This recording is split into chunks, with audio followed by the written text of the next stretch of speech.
This is exactly right.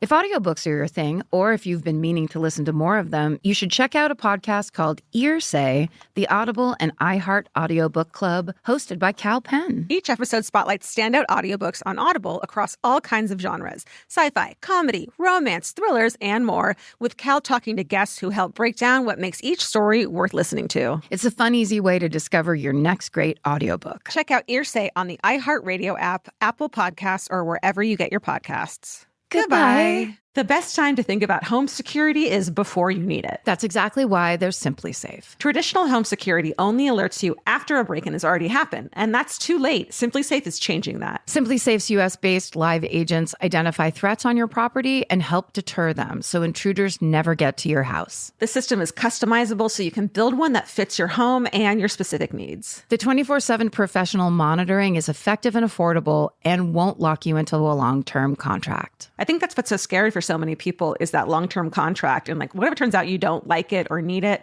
but they don't have that because they know you'll like it and you'll know that you need it and feel so much safer when you have it. Like at this point in my life, I would never go without a security system on my house. I just feel safer with actually having Simply Safe around. There's a whole staff at Simply Safe that's waiting to talk to you and help you out. Right now, you can get 50% off your new system by visiting simplysafe.com/MFM. That's half off at simplysafe.com/MFM. There's no safe like Simply Safe. Goodbye. Get into the Hyundai Getaway Sales Event and get away with a deal so right, it almost feels wrong. Right now, you can get great deals on Hyundai's most popular models, including the adventure-ready SUVs like the Hyundai Santa Fe or Santa Fe Hybrid and the Tucson or Tucson Hybrid. Plus, there's the bold and stylish Elantra loaded with the latest tech. Or go all-electric with the Ioniq 5 or the Ioniq 9. So get down to your local Hyundai dealer and get away with a deal you'll love during the Hyundai Getaway Sales Event. Visit HyundaiUSA.com for details. Goodbye.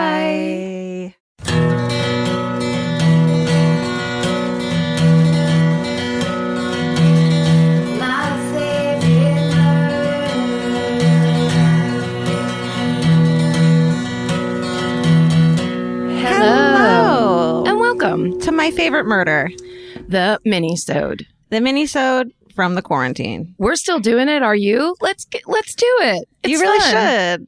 You write us emails. We read them aloud, and the symbiosis goes on and on. It's a beautiful thing. You want to go first? Sure. The subject line gives it away, so I'll just read it. Okay. Greetings from the Midwest. Let's get right into it. It was the mid-'80s and my mom had a wild perm, and my brother and I were not yet around to drive her and my dad bananas. Bananas premiered last week on the Exactly Right Network. Please promo code murder. My parents had just bought their first home in a suburb just southwest of Chicago. I just did that with a Chicago accent. Chicago.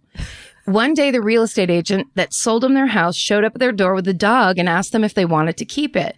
My mom, being the animal lover she is, happily took him in without question. How come that doesn't happen to me? I want that to happen to me. Ding dong. Yes? Do you want the best dog ever? Yes. He was a beautiful amber and red golden retriever that my parents named Duke. Roll that beautiful bean footage, that Duke? The famous one from the beans? The talking bean dog? Apparently, the real estate agent, let's call her Peggy, was in the process of showing a nearby home that had belonged to a Chicago mobster who was recently murdered. The man had left behind his widow as well as his dog. You may see where this is going. Oh. Peggy noticed that the mobster's widow would leave the dog tied up in the backyard all day long and did not seem to care for him at all. So one day, she took matters into her own hands, snuck into the lady's backyard, kidnapped the dog, and brought him to my parents. Aww. As far as my parents know, the woman never went looking for him, which was for the best, since I would imagine it'd be bad to piss off a mobster's widow. When I asked my mom to tell me more about the story, she also mentioned that Duke was supposedly a gift from one mobster to another. He was purchased and likely a pretty expensive present. My mom adopts all her pets from shelters, so Duke was the only purebred dog she's ever had. My parents say that Duke was one of the sweetest dogs, and I can only wonder what kinds of things he saw before he ended up with them. Oh. I hope you enjoyed this story. It's one of my family's favorites. Thank you all for what you do and for keeping me company as I run up and down my stairs in an attempt to exercise from home. Seeing you in Milwaukee last May was a dream come true, and I hope to see another live show when this is all over. We do too. Stay well, and SSDGM, A. That's a great story. That's a great story. Oh, I want a mob dog. Seemed a little lightly dangerous. That real estate agent was a very brave woman. Yeah, good for her. Bold. Okay. This one just goes, "Hi.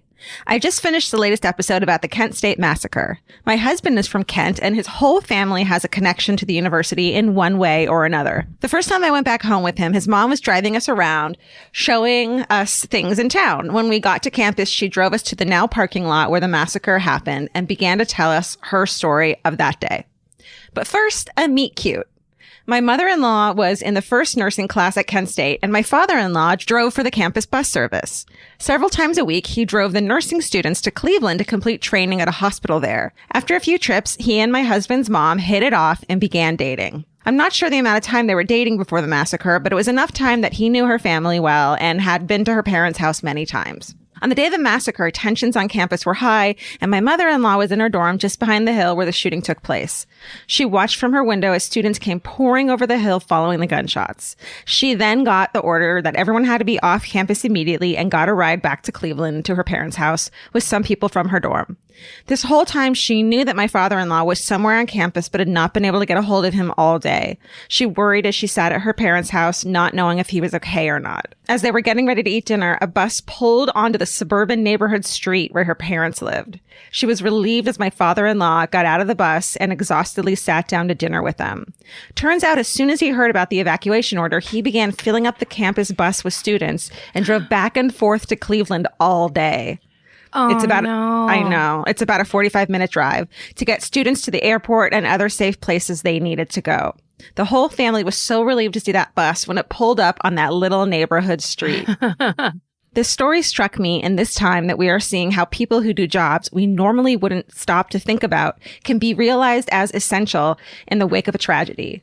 My father-in-law knew it was essential for the students to get out and realized he had the ability to do that.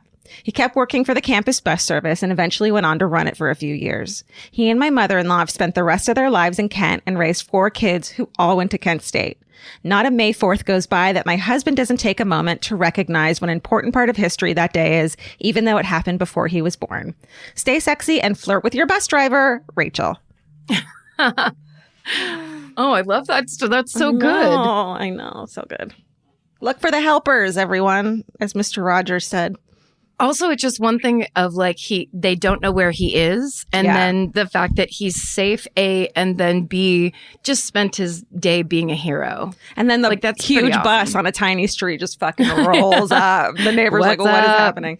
Love it. Out of service. Out of service. Okay. Mhm.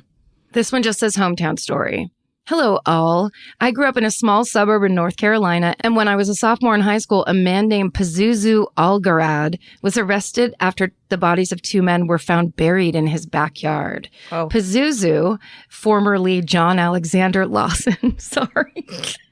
Pazuzu is the devil from The Exorcist. You know, Oh, that it face is? the face that shows up, I Yeah. believe. I could Okay. be wrong, or it could sound a lot like it.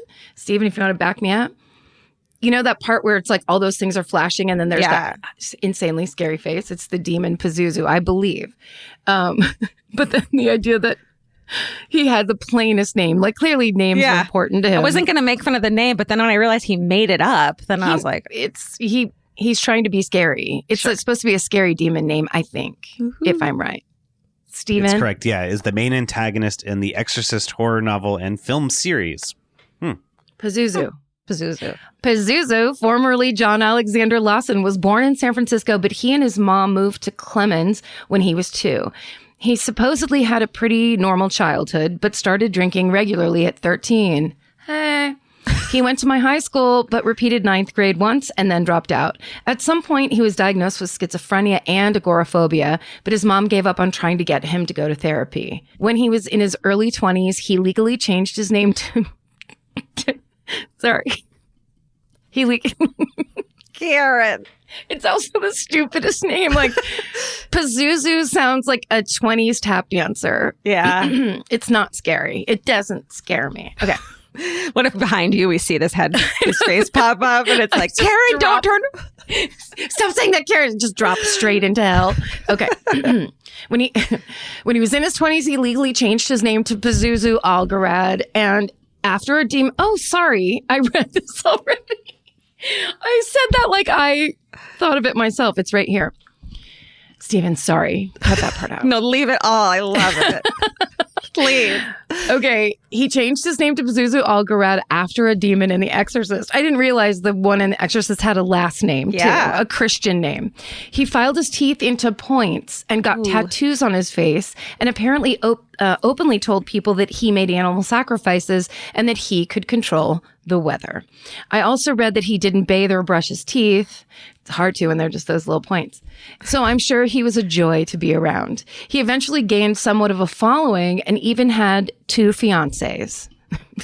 How do they do it? He lived less than a half a mile from my high school, and some of the reported activities at his house included self-harm, drug abuse, orgies, and drinking animal blood / performing animal sacrifices. There were satanic messages and blood all over the walls, animal carcasses lying around, and apparently even human feces on the floor. Oh, dear. Wow. He was mentally ill, you know? It's not like he was just a fucking dick or whatever. It wasn't just messy. There was more to it than that. Yeah. And it wasn't just demons. In 2014, he and one of his fiancées, Amber Birch, Pazuzu Algarad, were both arrested after the skeletal remains of 2 men were found in his backyard. Both men had disappeared in 2009, and the autopsy said that they were both shot in the head. The house was condemned and demolished a year later. I don't have any direct connections to the story, but knew a few people that lived on the street. One girl said he spray painted satanic symbols on her garage door. That would be horrifying. And another girl said her cat went missing, and they'd always thought that Pazuzu had sacrificed or eaten him. Clemens is a very boring, very Christian suburb, and this was definitely the strangest and most exciting thing that ever happened in the 19 years that I lived there.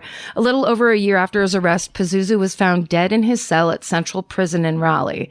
The autopsy said that he died from, quote, severe blood loss caused by a deep wound to a major blood vessel in his left arm at the pit of his elbow. End quote. His death was ruled a suicide, but the instrument used was never determined or found. I tried to make this as short as possible, but there's just so much crazy stuff about this dude. There's also a docuseries called The Devil You Know about him if you're interested. Stay sexy and don't get murdered by crazy dudes who don't shower. Emma. Man, those like that person in our neighborhood growing up, everyone knew, or everyone thought, or the house was haunted, or this woman was a witch. You know, like I just love those stories. That was an intense one. Yeah, that's the most intense local color story I've heard in a while. Yeah, this is hometown story. Hello, beautiful furry babies and badass podcasting women. I have a fun story about the time I found out a murderer used to live in my house. Got another one of these. Yeah. I moved into a 2-bedroom house with my roommate in May of 2019 and have lived there until this month. Recently, I was packing to move back home due to COVID-19 and was subsequently cleaning out my closet. In the closet, I found a birth certificate for a man named Watson Presley, and that's a fake name. You know I'm nosy, so I immediately looked him up to see if I could find anything about him. He was born in Florida and would be 35 years old according to the birth date. When I did the Google search, the first thing that came up was a mugshot. And after further research, I discovered that he had been arrested for, all caps, second-degree murder, as well as armed criminal action. This is what I get for renting in a cheap college town, I guess. I dug deeper, and here's what I found out. The murder happened in 2015, fortunately not in the house I live in, but on another street in my town. It was a dispute between Watson and his uncle, which resulted in Watson shooting the uncle several times in the chest from far away, and then a few more times at close range.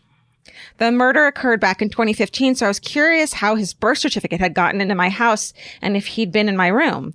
After reaching out to my landlord, I discovered that he had lived in my house in 2016 and 17 when the court proceedings were going on to decide his sentencing. So he was out on bail. Homeboy definitely slept in my bedroom. As it turns out, he was left out on probation and still lives in my city somewhere as of 2020, hence the fake name that she gave us. Smart. The judge let him off with a few years of probation, and now he's just hanging out somewhere in town. No idea that a 19-year-old museum studies student has his birth certificate now. Oh. This let me know that my landlord clearly doesn't do background checks, and that you should always investigate the top shelf of your closet to see what fun stuff you find. Stay sexy and don't rent your house to murderers, Cameron. Whoa. I like that she said, and if he'd ever been in my room. That's a good way to break into people's rooms. You sneak in with your birth certificate, then you slide it under the bed. This podcast is brought to you by Squarespace. Every successful small business starts with someone saying, I wonder if people would actually buy this. Squarespace gives you everything you need to find out. From consultations to events and experiences, you can showcase your skills with a customizable website designed to attract clients and grow your business. With Squarespace's collection of cutting-edge design tools, anyone can build a beautiful, professional online presence that perfectly fits their brand or business. Get paid on time with professional invoices and online payments. Plus, streamline your workflow with built-in appointment scheduling and email marketing tools. Head to squarespace.com/murder for a free trial. And when you're ready to launch, use offer code MURDER to save 10% off your first purchase of a website or domain. Goodbye. If you're always on the lookout for a great audiobook or just want help figuring out what to listen to next, there's a podcast you should know about. It's called Earsay, the Audible and iHeart Audio Book Club, hosted by Cal Penn. Each episode takes a closer look at some of the most talked about new audiobooks on Audible, spanning a wide range of genres from sci-fi and literary fiction to rom-coms, thrillers, and comedy. Cal is joined by guests who dig into what these stories are about,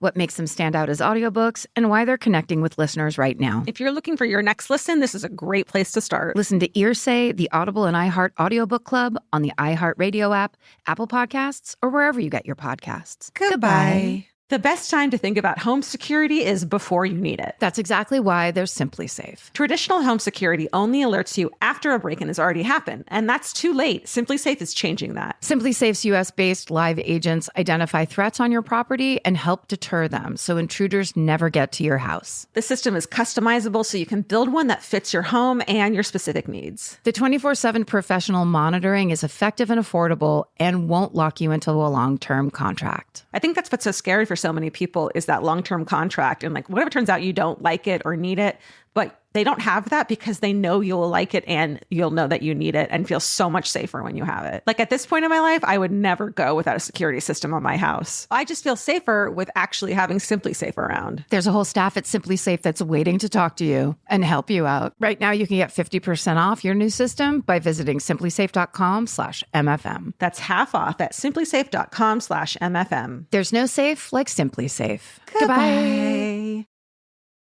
Hi, everyone. On last week's episode, you asked for stories about Mormon families, and this is my time to shine, in all caps. I come from a super religious family in Utah. This story is also about my sweet grandma Jazz, J-A-Z. So it's a twofer with Mormons and grandmas. My grandma loved and lived for expensive jewelry. Real jewels, real gold, you name it, she loved it. She also loved to store money and other expensive things in weird places. Like when my grandparents moved out of the house they lived in for 45 years, the new owners found $750 cash in the furnace room. Anyway, one day, I'd like to imagine that it's a lovely day in 1997, the Salvation Army knocked on my grandparents' door to ask for canned food donations. All caps. Well, us Mormons love our canned food. So they had a lot of it. My clueless grandpa, in one fell swoop, put all the cans from the storage room into a bag and sent the nice Salvation Army man on his way. Well, I know where this is going, and it's hard to hear. These are my favorite as well. I think we've talked about these types of stories. Well, cut to the local nightly news that night.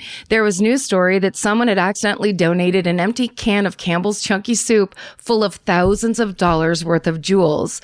And if you know who this person is, to please let them know that they have lost their jewels. Wow, that's so generous of them to announce it. Yeah, completely. I figured it was like just going to be gone forever. My grandma was able to get all of her lovely jewelry back. Everyone had a good laugh and wasn't at all surprised to find out it was my grandma with the missing jewels. Weirder things have happened. We just celebrated the 3-year anniversary of my grandma's death.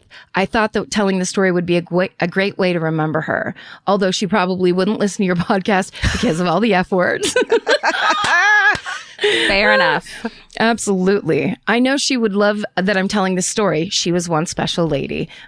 So I guess stay sexy and check your soup cans for expensive jewels before donating them. Candace. I love it. I feel like everyone, now that we're all home, or some of us are home, have time to write in their grandma and grandpa stories, because I got a lot of those and it's the best. Yeah.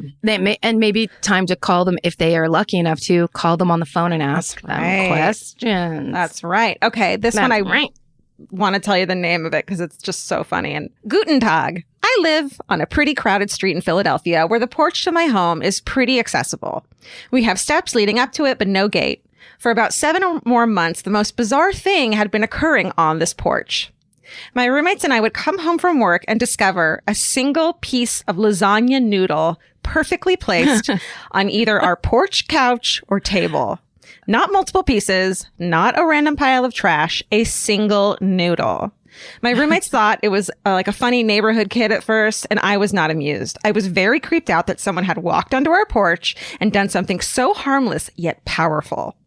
We would throw away the noodle, and hours later, another piece would show up. This nonsense would stop for weeks and then randomly start again. I started going into a full panic cold sweat after like the 5th time because I consume loads of true crime and I am aware of the sick nature of humanity. This is so me, like, a lasagna noodle. Vince, what does it mean? Someone's trying to kill us. I literally burst into tears at the sight of the noodles once because I formed the image in my head of a sick man watching me and my young female roommates from afar and waiting until we were in the house to trespass and commit this disturbing yet harmless offense. What was the end goal? My one roommate is very nonchalant and chill. And after I had drafted a handwritten note and was about to leave it on the porch, that read, "If you leave anything on this porch again or approach this home, I will call the police."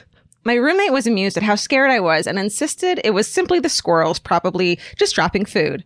I shrunk. Squirrels from where? The Italian squirrels with their own restaurant in the tree? What are you talking about? I shrunk you knows how squirrels love pasta. You know. I shrunk my face in disbelief, I don't know what that means, that she believed squirrels were capable of such disturbing yet harmless terror. The other day, I walked onto my porch and froze. I couldn't believe my eyes. There were multiple squirrels digging through my neighbor's trash can and pulling out noodles. No. My neighbor must get a hankering for lasagna and never use all the noodles in the bag. I caught one on camera and will link it in the email. The bastard dropped the noodle on my porch just like it apparently had been for months.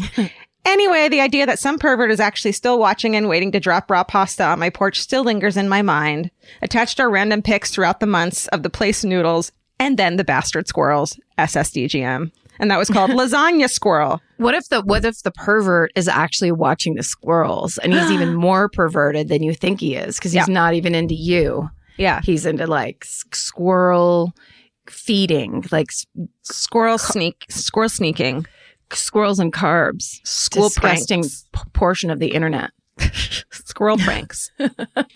Those were amazing this week. Good job, everybody. Yeah, send us your weird fucking stories and the time you freaked out and it wasn't what you thought it was going to be. Like squirrels.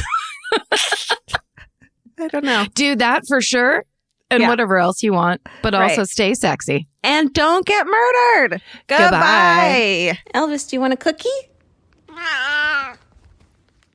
The best time to think about home security is before you need it. That's exactly why there's Simply Safe. Traditional home security only alerts you after a break-in has already happened, and that's too late. Simply Safe is changing that. Simply Safe's US-based live agents identify threats on your property and help deter them so intruders never get to your house. The system is customizable so you can build one that fits your home and your specific needs. The 24/7 professional monitoring is effective and affordable and won't lock you into a long-term contract. I think that's what's so scary for so many people is that long-term contract. And like, whatever turns out you don't like it or need it, but they don't have that because they know you'll like it and you'll know that you need it and feel so much safer when you have it. Like at this point in my life, I would never go without a security system on my house. I just feel safer with actually having Simply Safe around. There's a whole staff at Simply Safe that's waiting to talk to you and help you out. Right now, you can get 50% off your new system by visiting simplysafe.com/MFM. That's half off at simplysafe.com/MFM. There's no safe like Simply Safe. Goodbye. Cheap Caribbean's Jet Set July sale is here. Right now, save $200 on vacation packages of 4 nights or more with promo code 200BEACH. Whether you're dreaming of Cancun, Jamaica, or the Dominican Republic, your next vacay just got more affordable. Don't let summer pass you by without the beach. Use promo code 200BEACH and get more sand for your dollar. Head to cheapcaribbean.com today to book your beach vacay. Goodbye. Capture your favorite summer feeling with Pandora Jewelry. Discover a collection inspired by the sunshine, freedom, and moments that make the season unforgettable. From sun-kissed metals to personalized pieces ready to be engraved with your summer mantra. Each design moves with you from beach days to golden nights and every memory in between. Shop Pandora Jewelry's new summer collection in-store or online at pandora.net and let your summer unfold. Goodbye.